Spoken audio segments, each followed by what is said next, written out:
কুরবানির পশুতে আকিকা দেয়া যাবে কিনা অথবা 7 ভাগের 1 ভাগে আকিকার নাম দেয়া যাবে কিনা এ ব্যাপারে ইসলামী শরিয়ার কনসেপ্ট কি? কারণ অনেক ব্যক্তি আছে 7 ভাগ 5 ভাগ 3 ভাগ যেটাই হোক না কেন, অনেকে আছে কুরবানির পশুতে আকিকার নাম দেয়। এ ব্যাপারে ফুকায়ে কেরামের ঐক্যমত্য মতামত এবং কোরআন এবং হাদিস রিসার্চ করে যে তথ্য বের করেছি সেই মতামত হচ্ছে, কেউ যদি কুরবানি এবং কুরবানির পশুতে আকিকার নাম দেয় তাহলে তার কুরবানিটা হবে কিনা আমাদেরকে আগে বুঝতে হবে। কুরবানি একটা ইবাদত, আকিকা একটা ইবাদত।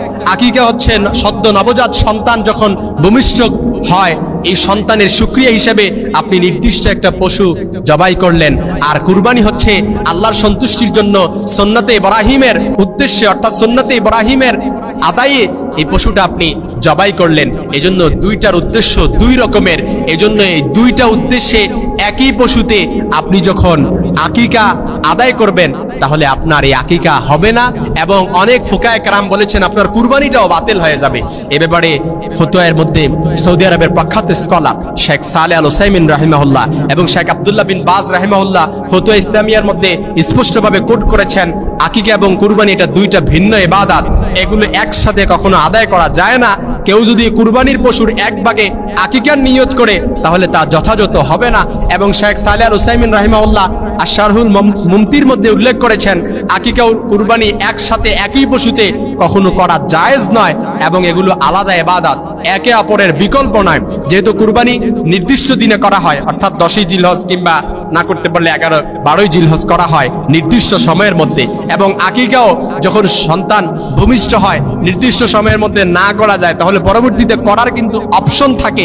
সুতরাং যেহেতু দুইটা ভিন্ন ইবাদত, তার নিয়ত আলাদা হওয়া চাই। এবং কোরআনে এর স্পষ্ট নির্দেশনা আল্লাহ তাআলা ঘোষণা করে দিয়েছেন। কোরআনে আল্লাহ তাআলা বলেছেন, ওয়ামা উমিরু ইল্লা লিয়াবুদুল্লাহা মুখলিসিনা লাহুদ্দিন।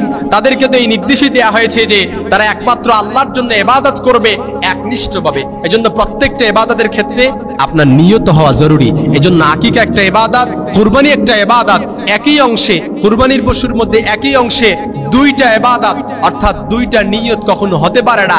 এই দুইটার জন্য আলাদা আলাদাভাবে আপনাকে অবশ্যই, অর্থাৎ কুরবানির জন্য 1 পশু দরকার, আকিকার জন্য 1 পশু দরকার। তবে যেই মতামতগুলো দেয়া হয়েছে আমি জাস্ট শুধুমাত্র মতামতগুলো পেশ করেছি।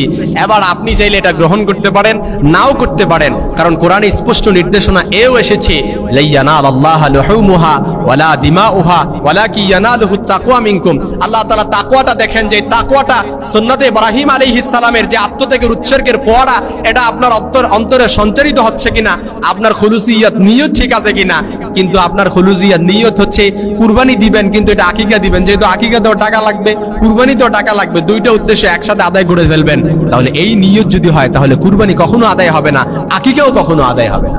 কারণ নিয়ত এটা কিন্তু অত্যন্ত জরুরি। বুখারীর প্রথম হাদিস, ইন্নামাল আমালু বিন্নিয়াত, প্রত্যেকটা আমলের প্রাণ হচ্ছে এটা হচ্ছে নিয়ত। এজন্য আমরা যারা কুরবানি দিব, এই ইসলামী পূর্ণাঙ্গ জীবন বিধানে এই কুরবানি বছরের পর বছর যে ফিরে আসে, এটা শুধুমাত্র নিয়ম রসম পদ্ধতি, শুধুমাত্র এটাই নয়, বরং এই কুরবানি এটা হচ্ছে, এর শেকড় হচ্ছে আজ থেকে 5000 বছর আগে সুন্নতে ইব্রাহিম আলাইহিস সালাম, আমাদের পিতা ইব্রাহিম আলাইহিস সালাম যে আত্মত্যাগের উৎসর্গের ফোয়ারা, যে নজির স্থাপন করেছেন, সেই আদর্শ বাস্তবায়ন করার জন্য পবিত্র ঈদুল আজহার দিনে আমরা যে কুরবানি করি, এই কুরবানিটা যেন আল্লাহর সান্নিধ্যের জন্য হয়, আল্লাহর সন্তুষ্টির জন্য হয়, ইখলাসের সাথে হয়, খুলুসিয়াত এবং তাকওয়া যেন ঠিক থাকে, এর ভালোবাসার আনুগত্যের ভালোবাসার বহিঃপ্রকাশ যেন ঘটে, এদিকে আমাদেরকে সর্বোচ্চ খেয়াল রাখতে হবে।